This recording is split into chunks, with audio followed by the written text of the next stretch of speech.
तो आज सबने बहुत ध्यान से समझना है, सुनना है।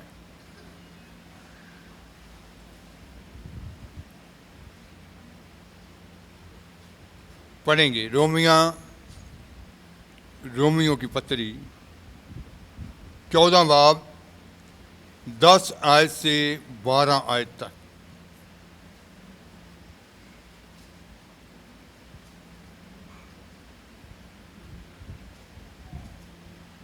रोमिया 14 बाब उसकी 10 आयत से 12 आयत तक।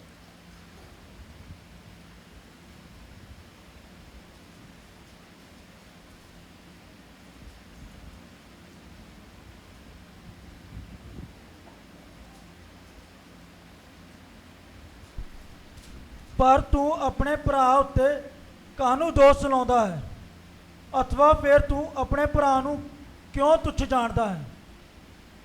क्यों जो असीं सबे परमेश्वर दे न्याय दे सिंघासन दे अगे खड़े होवांगे। क्यों जो ये लिखिया होया है, प्रभु आखदा है, अपनी जिंद दी सौं हर एक गोडा मेरे अगे निवेगा अते हर एक जीभ परमेश्वर दे अगे इकरार करेगी। सो साडे विचों हरेक ने परमेश्वर नूं आपो अपना लेखा देना है। तू अपने भाई पर क्यों दोष लगाता है? तो लिखा गया कि तू अपने भाई के ऊपर क्यों दोष लगाता है। जैसे आज बहुत सारी कलीसियाओं के बीच में, खुदा के बच्चों के बीच में एक दूसरे के ऊपर दोष लगाए जाते हैं। तो लिखा गया कि तू अपने भाई के ऊपर क्यों दोष लगाता है, या तू फिर क्यों अपने भाई को तुच्छ जानता है? या जैसे आज हम देखते हैं कि मसीह भाई बहन एक दूसरे को जब तुच्छ जानते हैं, तो क्या या फिर तू क्यों एक दूसरे को तुच्छ जानता है?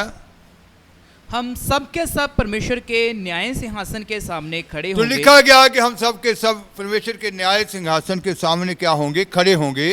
क्योंकि लिखा है, क्योंकि लिखा गया है, प्रभु कहता है, मेरे जीवन की सौगंध। खुदा ने अपने जीवन की सौगंध खाई। प्रभु कहता है कि मेरे जीवन की सौगंध कि हर एक घुटना मेरे सामने हर एक घुटना मेरे सामने क्या हो जाएगा? टिकेगा। टिकेगा। और हर एक जीभ परमेश्वर को अंगीकार करेगी। हर एक जीव परमेश्वर को अंगीकार करेगी। इसलिए हम में से हर एक परमेश्वर को अपना अपना लेखा देगा। हम में से हर एक परमेश्वर को अपना अपना लेखा देगा। तो 11 और 12 आयत फिर से पढ़ेंगे। लिखा गया फिर से,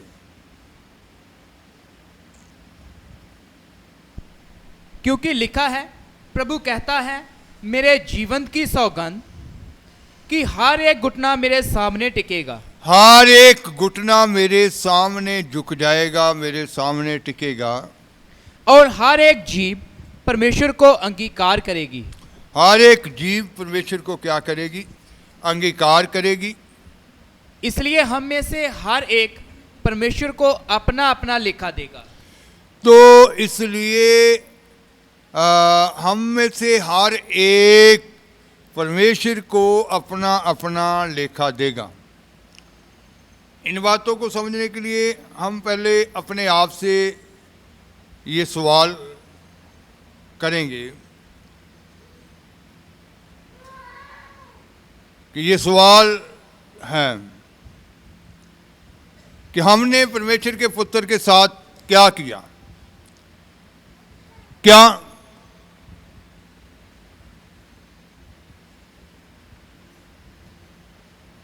हमने उसके ऊपर पूर्ण भरोसा रखना सीख लिया है?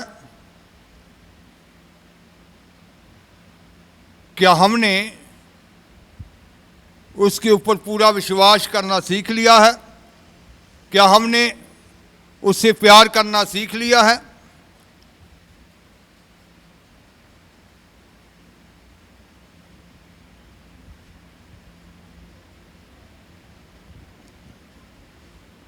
तो क्या हम खुदा की इच्छा का जीवन व्यतीत कर रहे हैं? जैसे लिखा गया कि तू अपने भाई के ऊपर दोष क्यों लगाता है। हम खुदा से क्या, हमने उसको क्या दिया कि हम परमेश्वर से प्यार करना, उसके ऊपर पूरा भरोसा रखना, विश्वास करना सीख चुके हैं या नहीं। हम परमेश्वर की इच्छा के अनुसार जीवन व्यतीत करना सीख चुके हैं या नहीं।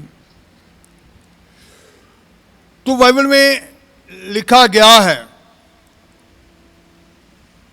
कि ये जो सृष्टि है, आकाश, पृथ्वी, ये सारी खुदा की महिमा करती है।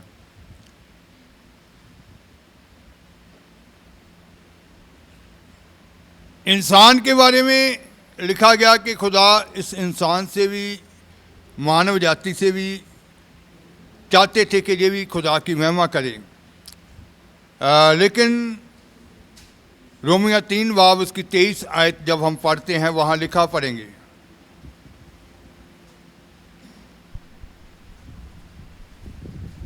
क्योंकि सबना ने पाप किया अते परमेश्वर दे प्रताप तो रह गया।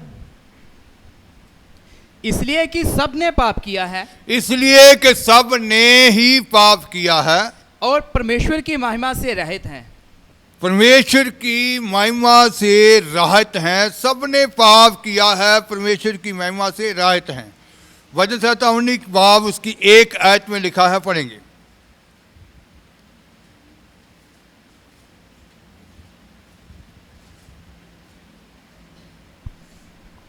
आकाश परमेश्वर ਦੀ ਮਹਿਮਾ ਦਾ ਵਰਣਨ ਕਰਦੇ ਹਨ ਅਤੇ ਅੰਬਰ ਉਸ ਦੀ ਦਸਤਕਾਰੀ ਵਿਖਾਲਦਾ ਹੈ।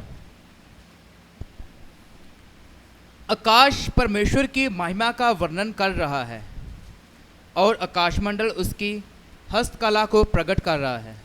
आकाश उसकी महिमा का वर्णन कर रहा है, आकाशमंडल उसकी हस्तकला का क्या कर रहा है, उसकी हस्तकला को, उसके हाथों के कामों को क्या कर रहा है, प्रकट कर रहा है।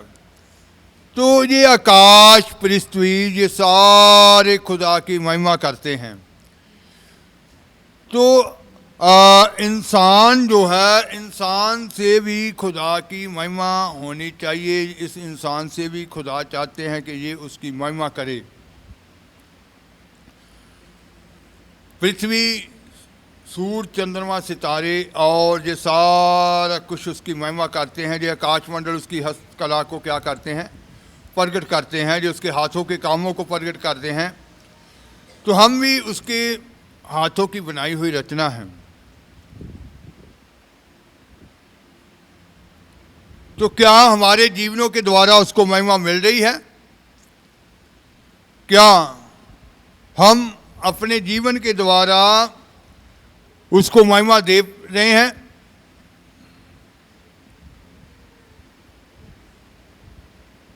ये एक आज एक ईमानदार के लिए ये भी एक सवाल है कि क्या हम अपने जीवन को अपने लिए खर्च कर रहे हैं, अपने लिए इस्तेमाल कर रहे हैं, या अपने जीवन को खुदा के लिए खर्च कर रहे हैं, खुदा के लिए इस्तेमाल कर रहे हैं?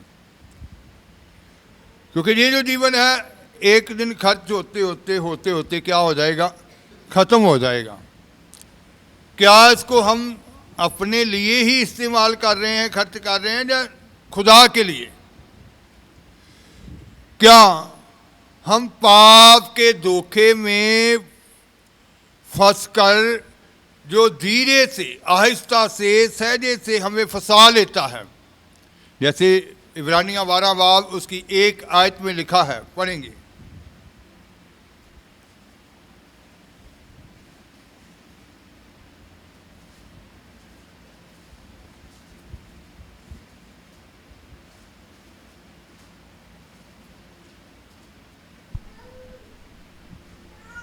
ਉਪਰੰਤ ਜਦੋਂ ਗਵਾਹਾਂ ਦੇ ਇੰਨੇ ਵੱਡੇ ਬੱਦਲ ਨੇ ਸਾਨੂੰ ਘੇਰਿਆ ਹੋਇਆ ਹੈ, ਤਾਂ ਆਓ ਅਸੀਂ ਵੀ ਹਰੇਕ ਭਾਰ ਅਤੇ ਉਸ ਪਾਪ ਨੂੰ ਜਿਹੜਾ ਸਹਿਜ ਨਾਲ ਸਾਨੂੰ ਫਸਾ ਲੈਂਦਾ ਹੈ, ਪਰੇ ਸੁੱਟ ਕੇ ਉਸ ਦੌੜ ਵਿੱਚ ਜੋ ਸਾਡੇ ਸਾਹਮਣੇ ਪਈ ਹੋਈ ਹੈ, ਸਬਰ ਨਾਲ दौड़िए।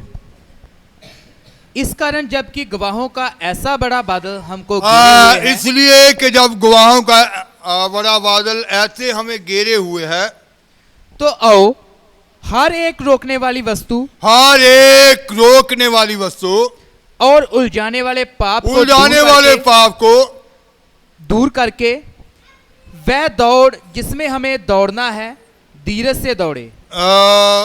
उलझाने वाले पाप को जो आहिस्ता से हमें फंसा लेता है उसको दूर करके वह दौड़ जो हमारे सामने रखी हुई है धीरज से क्या करें, दौड़ें।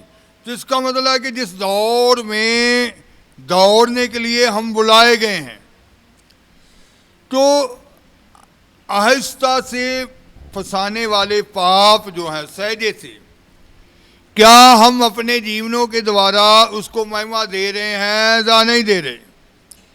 क्योंकि जैसे आकाश उसकी महिमा करते हैं, पृथ्वी उसकी महिमा करती है, आकाश मंडल उसकी हस्तलेखा को प्रकट करते हैं। तो यशायाह कहता है कि ये जो इंसान है, जब यशायाह 43 बाब उसकी 7वीं आयत पढ़ते हैं तो वहाँ लिखा गया कि ये जो इंसान है, पढ़ेंगे,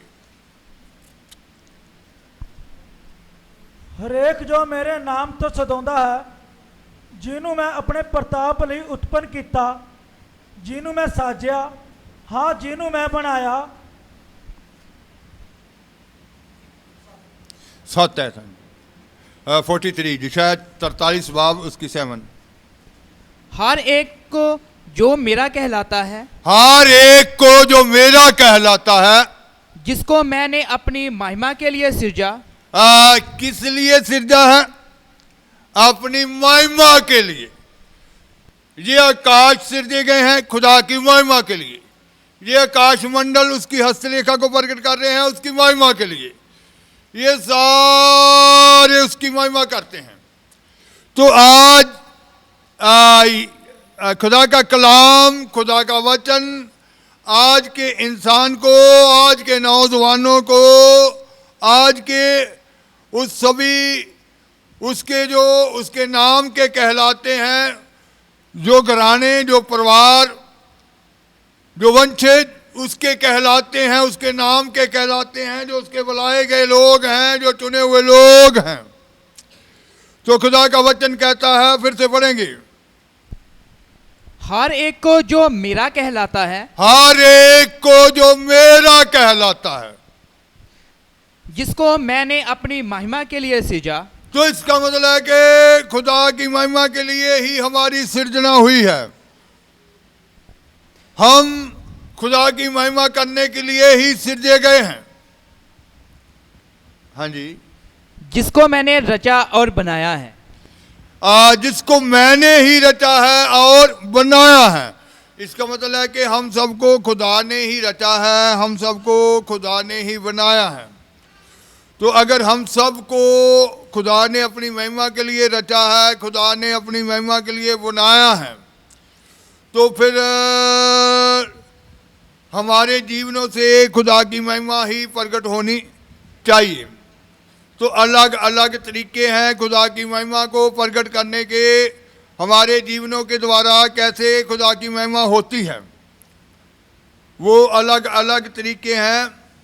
तो पहला तरीका है कि खुदा की जितनी योजनाएं हमारे जीवनों के बारे में हैं, जितनी उसने हमारे लिए योजनाएं बनाई हुई है, जो हमारे लिए उसकी इच्छा है, तो उसकी योजनाओं को अपने जीवन में पूरा होने के लिए अपने आप को उसको दे देना, उसको समर्पित कर देना कि उसने मुझे अपनी महिमा के लिए रचा है, अपने हाथों से बनाया है। तो जो खुदा की योजनाएं हैं वो मेरे जीवन में पूरी होनी चाहिए। मेरी अपनी योजनाएं नहीं पूरी होनी चाहिए, मेरे बहन भाइयों की, मेरे रिश्तेदारों की योजनाएं पूरी नहीं होनी चाहिए।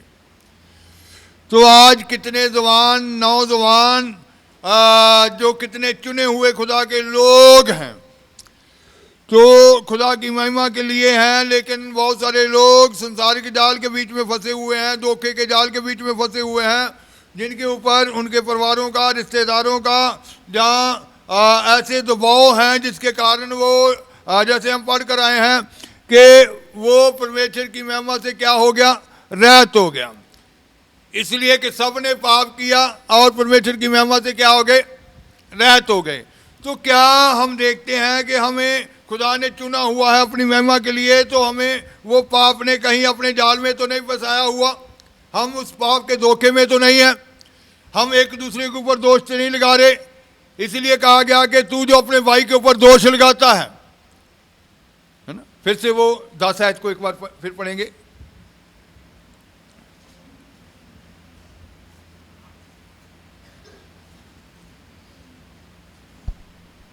तू अपने भाई पर क्यों दोष लगाता है? जा तू फिर क्यों अपने भाई को तुच्छ जानता है? तू अपने भाई के ऊपर क्यों दोष लगाता है, या फिर अपने भाई को क्यों तुच्छ जानता है। तो कितने लोग हैं जो एक दूसरे को तुच्छ जानते हैं, एक दूसरे के ऊपर दोष लगाते हैं। तो लेकिन लिखा गया कि खुदा के कलाम में लिखा गया है कि हर घुटना मेरे आगे क्या होगा, झुकेगा। इसका मतलब है कि जिन लोगों को आप तुच्छ जानते हैं वो लोग भी खुदा की तरफ लौटेंगे, वो लोग खुदा के आगे झुक जाएंगे। आप कहते हैं कि वो नहीं झुकेंगे, वो नहीं बदलेगा, वो ऐसे ही रहेगा। ये आपके अल्फाज हो सकते हैं, आपके खुदा के अल्फाज नहीं है। आपके खुदा का कहना है कि हर घुटना मेरे आगे क्या हो जाएगा, झुक जाएगा। जिसको उसने आवाज देकर बुलाया है वो लौटेगा, वो खुदा की महिमा करेगा। हर घुटना उसके आगे झुकेगा। तू जो दोष लगाता है, कहता है कि हम आगे भी फिर से उसको पढ़ देंगे कि हम सब अपना अपना लेखा खुदा को देना है। हो सकता है जिसके ऊपर आप दोष लगा रहे हैं वो आपसे जल्द आगे निकल जाए, आप वहीं दोष लगाते वहीं के वहीं रह जाएं। क्योंकि आज बहुत सारे लोग एक दूसरे की बातें करते रहते हैं, एक दूसरे के ऊपर दोष लगाते रहते हैं, एक दूसरे को तुच्छ जानते रहते हैं। ये तो ऐसे ही है, आप नहीं जानते कि कौन कब उसकी समझ खुल जाए, कब वो सब कुछ छोड़कर खुदा की महिमा करने के लिए निकल पड़े। हाँ जी, क्योंकि हर घुटना उसके आगे झुकेगा और हम सब ने अपना अपना लेखा। हाँ जी, हम सब के सब परमेश्वर के न्याय सिंहासन के सामने हम सब के सब परमेश्वर के न्याय सिंहासन के सामने क्या हो जाएंगे, खड़े होंगे। क्योंकि लिखा है, प्रभु कहता है, मेरे जीवन की सौगंध कि हर एक घुटना मेरे सामने टिकेगा और हर एक जीव परमेश्वर को अंगीकार करेगी। हर एक जीव, इसका मतलब है वो अंगीकार करेगी, ऐसा हो ही नहीं सकता। हर घुटना झुकेगा, हर जीव परमेश्वर का अंगीकार करेगी, स्वीकार करेगी उसको, उसकी बातों को स्वीकार करेगी। और हम सब ने परमेश्वर के न्याय सिंहासन के सामने खड़े होना है। फिर हमको दोष नहीं लगाना चाहिए, हमें खुदा की महिमा के लिए रचा गया है। खुदा ने रचा है तो क्या हम अपने जीवन के द्वारा उसको महिमा दे रहे हैं? बात ये है, हम दूसरों को तुच्छ जानते हैं, दूसरों के ऊपर दोष लगाते हैं, तो हमारे जीवन के द्वारा उसको महिमा मिल रही है या नहीं मिल रही? तो खुदा को महिमा देने के अलग अलग तरीके हैं। सबसे पहली बात हम सीख रहे हैं कि उसकी योजनाएं जो हैं, जो हमारे लिए योजनाएं हैं, तो उन योजनाओं को अपने जीवन के बीच में लागू करना। तो उस योजनाएं, जो उसकी योजनाएं हमारी भलाई की योजनाएं हैं, वो बहुत ही उत्तमताई की योजनाएं हैं। खुदा ने हमारी भलाई के लिए ही वो योजनाएं बनाई हैं। तो अगर वो भलाई की योजनाएं हैं, उत्तमताई की योजनाएं हैं, तो फिर हम उसको कैसे अपने जीवन में पूरा होता हुआ देख सकते हैं? उसके लिए हमें अपने आप को उसको क्या करना है, समर्पित कर देना है कि खुदा जैसा तेरी इच्छा है, आज मैं अपने आप को समर्पित करता हूँ, मैं अपने जीवन से अपनी इच्छा को खत्म करता हूँ। कितने लोग हैं, कितने लोग हैं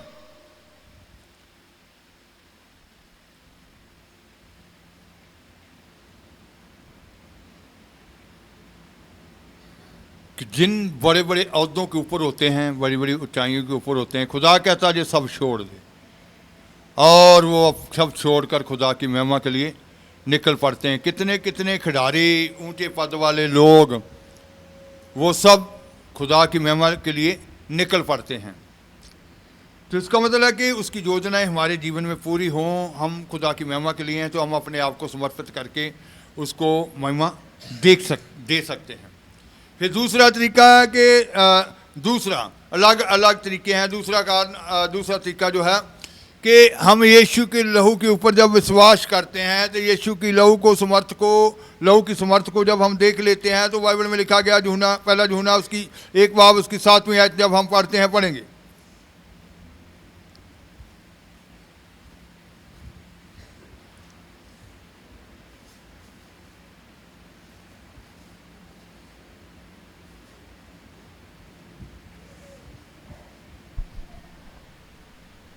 ਪਰ ਜੇ ਅਸੀਂ ਚਾਨਣ ਵਿੱਚ ਚੱਲੀਏ ਜਿਵੇਂ ਜਿਵੇਂ ਉਹ ਚਾਨਣ ਵਿੱਚ ਹੈ ਤਾਂ ਸਾਡੀ ਆਪੋ ਵਿੱਚ ਹੀ ਸੰਗਤੀ ਹੈ ਅਤੇ ਉਹਦੇ ਪੁੱਤਰ ਯਿਸੂ ਦਾ ਲਹੂ ਸਾਨੂੰ ਸਾਰੇ ਪਾਪ ਤੋਂ शुद्ध करता है।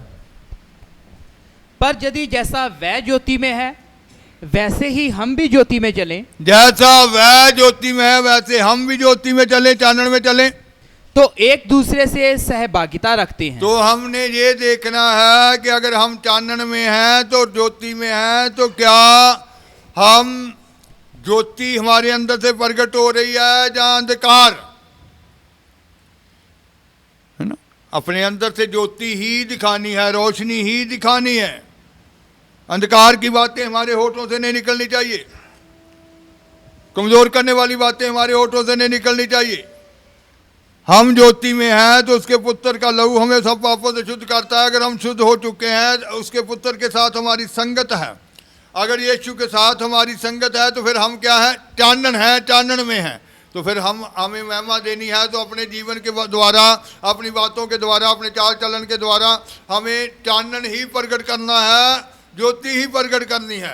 फिर ही लोग जानेंगे कि ये यीशु की संगत के लोग हैं, चानन के संतान हैं, जो चानन के साथ संगत करते हैं, चानन के साथ ज्योति के साथ मेल रखते हैं। आपस में हमारी अगर संगत है ना, ऐसे लिखा ना, फिर से पढ़ देंगे। पर यदि जैसा वह ज्योति में है, जैसा वह ज्योति में है वैसे ही हम भी ज्योति में चलें, वैसे ही हम भी ज्योति में चलें, तो एक दूसरे से सहभागिता रखते हैं। फिर एक दूसरे से हमारी संगत है। अगर आप कहते हैं मेरी यीशु के साथ संगत है, फिर आप भी ज्योति में हैं और यीशु भी ज्योति में है, तो फिर आपके अंदर से क्या निकलनी चाहिए, ज्योति।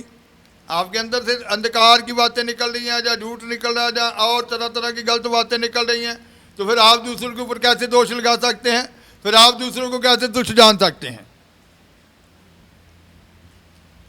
तो इसका मतलब महिमा तो हम भी नहीं खुदा को दे रहे, हम तो रचे गए हैं खुदा की महिमा करने के लिए,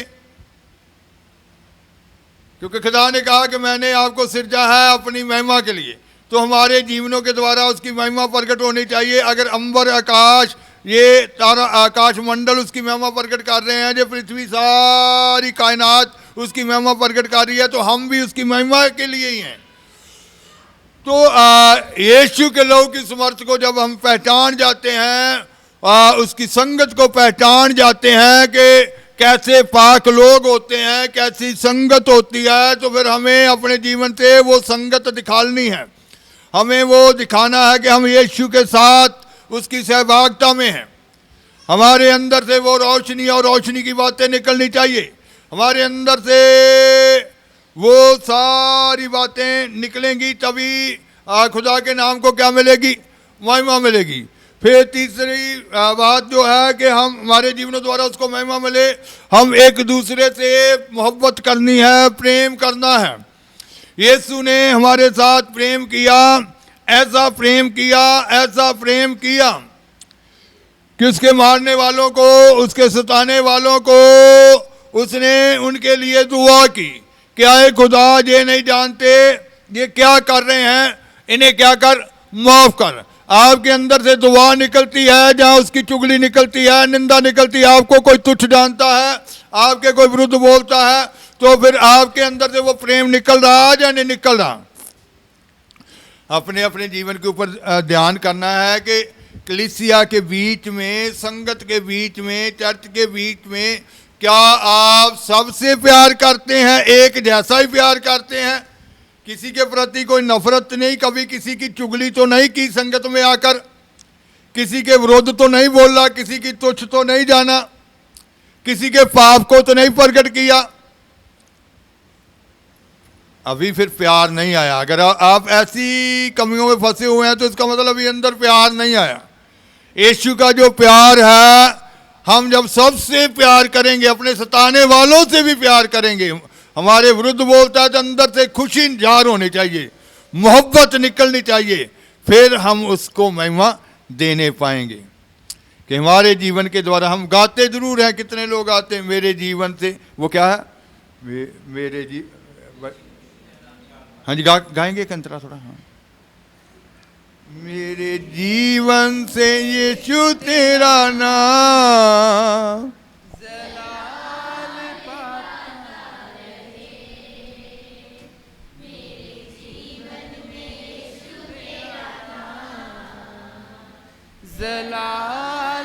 हम गाते हैं कि जलाल पाता रहे, महिमा उसको मिलती रहे।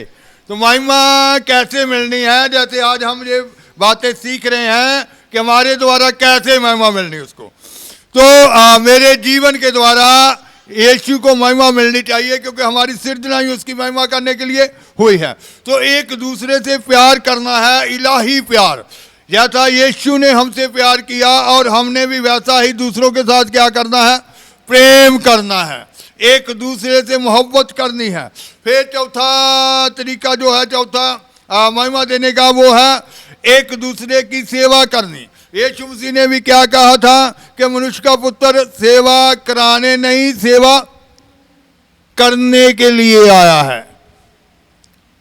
सेवा कराने नहीं, सेवा करने आया। यीशु मसीह ने सेवा की या कराई? कहा ना कि मनुष्य का पुत्र सेवा कर। तो आज कितने लोग हैं वो आप ही अपने जिंदगियों के ऊपर ध्यान करेंगे कि आप सेवा करते हैं या करवाते हैं।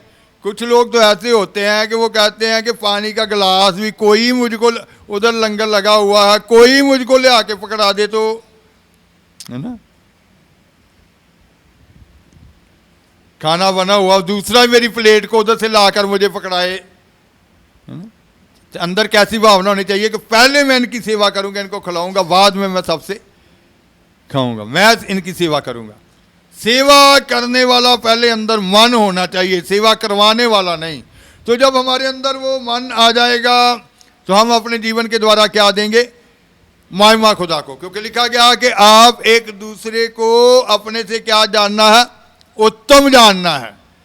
तो जब अगर हम अपने आप को उत्तम जानेंगे तो फिर हम, हमारे अंदर क्या आ जाएगी कि हम तो इनसे उत्तम हैं, ये हमारी सेवा करें। तो यीशु मसीह ने अपने आप को शून्य किया, दीन किया, इसलिए उसने कहा कि मनुष्य का पुत्र सेवा करवाने नहीं, सेवा करने आया। तो इसका मतलब है कि आपका मन भी सेवा करने वाला ही होना चाहिए, कि मुझे सेवा करनी है और अपने जीवन के द्वारा खुदा की महिमा दिखानी है। फिर पांचवा तरीका है कि जितने लोग आपके संपर्क में आते हैं, क्या आप उनको खुशखबरी का प्रचार, सुसमाचार का प्रचार, मुक्ति का प्रचार, उद्धार का प्रचार आप सुनाते हैं कि कैसे आपको छुटकारा होगा? क्या अपने आप तक की सीमित हैं? आपके भाई बहन, रिश्तेदार, आस पड़ोस, कितने लोग आपके संपर्क में आते हैं? तो खुदा को महिमा देने का तरीका है कि जब हम उनको खुदा का कलाम बताते हैं, खुदा की बातें बताते हैं, कि वो खुदा को जानने पाएँ और सच्चे को जानने पाएँ, और हमारे जीवन के द्वारा उसको फिर क्या मिलेगी, महिमा मिलेगी।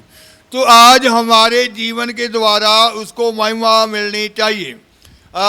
खुदा का कलाम दूसरों तक पहुंचाने के लिए भी खुदा ने आपको ही रखा हुआ है, आप चुने हुए हैं। बहुत सारे लोग जिनके अंदर वो डर होता है कि अगर बताएंगे तो पता नहीं जी आगे से क्या कहेगा, जहाँ नाराज ना हो जाए, जहाँ कुछ बहस ना हो जाए, लेकिन आप सच फैलाने के लिए रखे गए हैं। तो आज हमारे जीवन के द्वारा उसको क्या मिलनी चाहिए, महिमा मिलनी चाहिए। तो आप ऐसा नहीं बनना है कि जैसा लिखा गया कि तुम एक दूसरे के ऊपर दोष ना लगाओ। और हे भाई, कैसे लिखा था, तू फिर क्यों अपने भाई को तुच्छ जानता है? क्यों अपने भाई को तुच्छ जानता है? क्योंकि हर घुटना झुकेगा, हर इंसान न्याय सिंहासन के सामने खड़ा होगा, हर एक ने अपना अपना लेखा देना है। तो अगर हर एक ने आपको अपना लेखा देना है तो फिर हमें अपने जीवन की ओर ध्यान देना कि क्या मेरे जीवन द्वारा उसको महिमा मिल रही है, क्या मेरे को भी ऐसे पाप ने तो नहीं फंसाया हुआ, आहिस्ता से मेरे अंदर वो कार्य कर रहा हो, मैं दूसरों को तुच्छ जान रहा हूं। तो आज अंदर से उस पाप को निकालना है और खुदा की महिमा हमारे जीवन से दिखानी है, ताकि हमारे जीवन से उसकी महिमा क्या हो जाए, प्रगट हो जाए। आंखें बंद करेंगे और दुआ की हालत